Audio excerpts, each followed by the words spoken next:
আমরা অবৈধ নির্বাচনকে বৈধতা দেওয়ার চেষ্টা করছি, এই বিষয়টি আমরা ঘৃণা ভরে প্রত্যাখ্যান করছি এই বক্তব্যটি।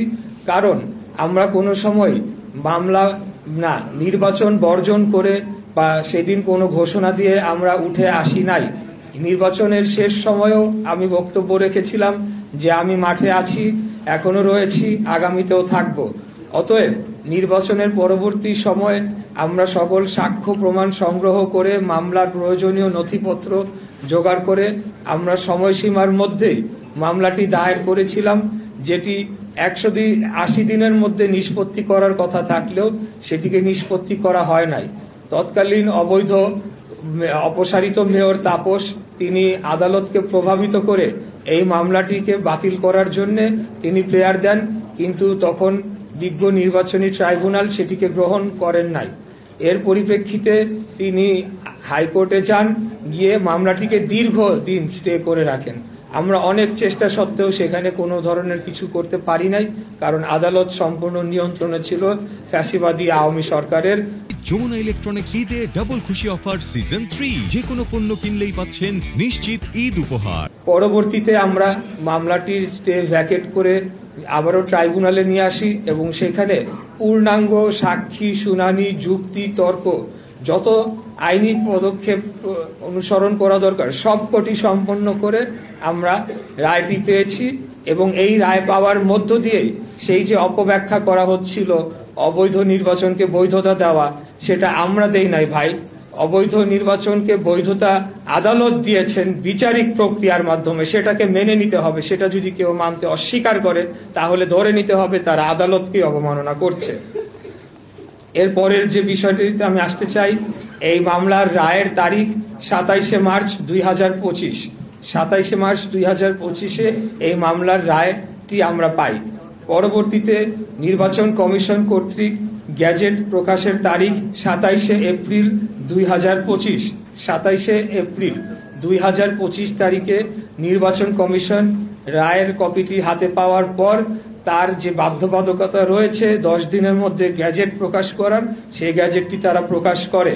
এখানে আরেকটা ধোঁয়াশা মাঝখানে সৃষ্টি করার চেষ্টা করা হয়েছিল, যখন আইন উপদেষ্টা বললেন যে আমাদের কাছে মতামতের জন্য পাঠানো হয়েছে, যেটি নির্বাচন কমিশনের দরকার নেই, তারা স্বাধীন সাংবিধানিক প্রতিষ্ঠান। পরক্ষণেই তিনি বললেন যে কিন্তু আমাদের মতামত না নিয়েই তারা গ্যাজেটটি করে ফেলেছে। এখন গ্যাজেটটি বা আইনি মতামতের জন্য যে ফাইলটি 5 দিন যাবৎ তার টেবিলে পড়েছিল, সেই বিষয়টি কিন্তু উল্লেখ করা হয় নাই। দ্বিতীয়ত, এখানে নির্বাচন কমিশনের একটা বাধ্যবাধকতা রয়েছে, রায়ের পূর্ণাঙ্গ কপিতে স্পষ্ট লেখা হয়েছে 10 দিনের মধ্যে গ্যাজেট করতে হবে, না হলে তারা কন্টেম্পট অফ কোর্টে পড়ে যেতে পারে। কিন্তু যখন জনগণের সামনে এভাবে উপস্থাপন করা হবে, জনগণ কিন্তু সেটাকে ভিন্নভাবে দেখবে যে আচ্ছা আইন মন্ত্রণালয়কে হয়তো তোয়াক্কা না করে কোনো ধরনের প্রভাব খাটিয়ে নির্বাচন কমিশন থেকে গ্যাজেট করানো হয়েছে কিনা, এই ধরনের একটা চিত্র দেওয়ার চেষ্টা করা হয়েছে, যেটা অত্যন্ত আমি বলবো দুঃখজনক। নির্বাচন কমিশন একটি স্বাধীন সার্বভৌম প্রতিষ্ঠান, তারা আপন গতিতে তারা নিজ সিদ্ধান্তে কাজ করে চলেছে, এই ব্যাপারে আমাদের কোনো কিছু বলার নেই। এখন সর্বশেষ যে বিষয়টি বলতে চাচ্ছি, গ্যাজেট প্রকাশের 20 দিন হয়ে গিয়েছে, এখন পর্যন্ত আমাকে শপথ গ্রহণ করানোর জন্য কোনো ধরনের পদক্ষেপ বর্তমান সরকার নেয় নাই, যেটি কিনা তাদের এখতিয়ারে পড়ে। বর্তমান সরকার বলতে স্থানীয় সরকার বিভাগকে বোঝানো হচ্ছে, যেখানে নির্বাচন কমিশন থেকে এই নির্দেশনাটি গ্যাজেট সহ স্থানীয় সরকার বিভাগে অর্থাৎ স্থানীয় সরকার মন্ত্রণালয় বরাবর পাঠানো হয়।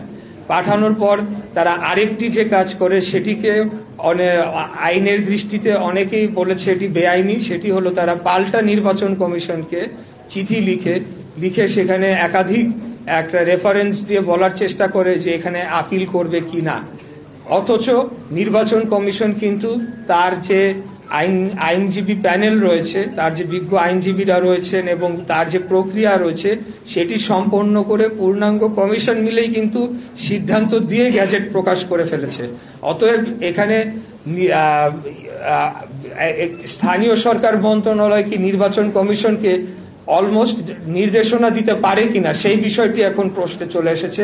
তো এখানে আমরা দেখছি যে নির্বাচন কমিশনের উপর ইতিমধ্যেই এই সরকার এক ধরনের হস্তক্ষেপ শুরু করেছে এবং সেটি আগামী জাতীয় নির্বাচনের আগে কি ধরনের প্রভাব ফেলতে পারে সেটা নিয়ে জনগণ এখন শঙ্কিত হয়ে পড়েছে। এদের এই বর্তমান যে অন্তর্বর্তীকালীন সরকারের যে উপদেষ্টা পরিষদ রয়েছেন, এই উপদেষ্টা পরিষদের অধীনে একটি সঠিক, সুস্থ, নিরপেক্ষ জাতীয় নির্বাচন অনুষ্ঠিত হতে পারে কিনা সেটা নিয়ে জনমনে এখন শুধু সন্দেহ না, তারা এখন স্পষ্টতই দেখতে পারছে এটি সম্ভব নয়। আর আরেকটি যে কথা বলতে চাই যে সেই ব্যাপারেও নির্বাচন কমিশনও পাল্টা উত্তর দিয়েছে যে তারা সম্পূর্ণ আইনি ব্যাখ্যা দিয়ে কোন কোন গ্রাউন্ডে কিভাবে তারা এই সিদ্ধান্তটি নিয়েছে এবং গ্যাজেটটি প্রকাশ করেছে। সেটি পাওয়ার পরে স্থানীয় সরকার মন্ত্রণালয় তারা এখন কালক্ষেপণ করার জন্য আবারও চিঠি দিয়েছে। এখন কোথায় দিয়েছে সেটা বলতে পারছি না। কেউ বলছে আইন মন্ত্রণালয় দিয়েছে, কেউ বলছে সলিসিটর অফিসে দিয়েছে। নানা ধরনের কালক্ষেপণের আশ্রয় তারা নিয়েছে। এটির মধ্যে দিয়ে স্পষ্টতই বোঝা যায় যে একটি সরকারের ভেতর একটি সরকার রয়েছে যারা এখন দলীয় আচরণ করছে। তারা একটি বিশেষ দলকে সুবিধা দেওয়ার জন্য তাদের পলিসি অনুযায়ী তারা কাজ করে চলেছে। কারণ এর মাঝে আরেকটি ঘটনা আপনারা দেখতে পাবেন যে এনসিপি থেকে একটি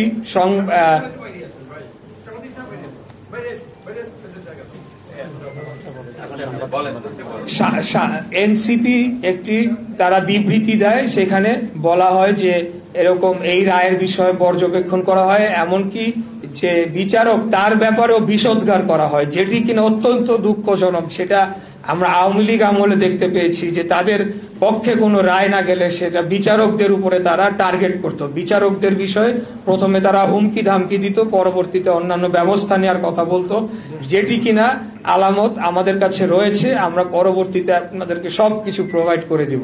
তো আমার প্রশ্ন হচ্ছে যে এনসিপি যদি গণ অভ্যুত্থান পরবর্তী সরকার বা গণ অভ্যুত্থানের ফসলের সরকার হয়ে থাকে, আমি ইশরাক হোসেন আমি কি শেখ হাসিনার পক্ষের কেউ ছিলাম, নাকি শেখ হাসিনার বিপক্ষে আন্দোলনটাও কম করেছি, নাকি শেখ হাসিনার মধু খেয়ে আমি রাজনীতি করেছি, সেটার জবাব জনগণ জানে কিভাবে দিতে হয়, এই সরকারকে প্রয়োজন সম্মত দিয়ে দিবে। তো আমার বিপক্ষে কেন?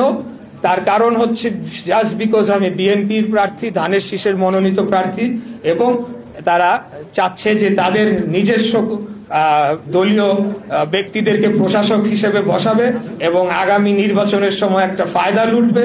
এবং বর্তমানে যে অর্থনৈতিক লুটপাট চলছে নগর ভবন কেন্দ্রিক এবং বিভিন্ন ঠিকাদারি বিভিন্ন বিল সবকিছুতে, সেগুলা চলমান রাখার জন্য তারা এখন আমাকে বাধা প্রদান করার সিদ্ধান্ত নিয়েছে। তো এখন আমি আপনাদেরকে আবারও সবকিছু শেষে যেটা বলতে চাই যে আইনি বিষয়ে আমরা জোরালো ভাবে আমরা জোর দিচ্ছি, অন্য কোনো কিছু আমরা করছি না। আমরা কোনো আন্দোলনের দলীয় ঘোষণাও দেই নাই, কিছুই করি নাই।